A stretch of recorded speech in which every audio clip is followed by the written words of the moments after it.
अस्सलाम वालेकुम गाइस, आज जा रहे हैं हम। आज आ गए थे हम इधर सेब बता रहे हैं, तो यहाँ से अब हम ये ऑटो भर के अब जा रहे हैं हम इसको उतारने। आज पूरे दिन का काम है हमारा स्टोर में सेब उतारना। अब आज हम उतारेंगे इस ऑटो में, लोडिंग भी अनलोडिंग भी आपको भी दिखाएंगे। यहाँ अभी हम ऑटो में, देखो ये न्यू ऑटो, यहाँ से जाएंगे अब हम सीधा स्टोर माल शाल भरने। यहाँ से देखो पीछे दूसरी गाड़ी भी है इसको। फिर हम पहुंच गए थे बिल्कुल स्टोर के आगे, ये देख सकते हो आप यहाँ से स्टोर।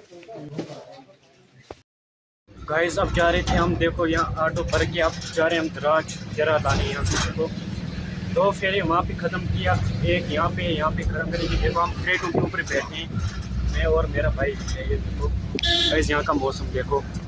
अब गाड़ी फुल कर दी और ये मेरा भाई भी आ गया यहाँ से। ये देखो कितनी बड़ी गाड़ी है, हमने फुल कर दी। अब मैं फुल कर दी भाई, फुल।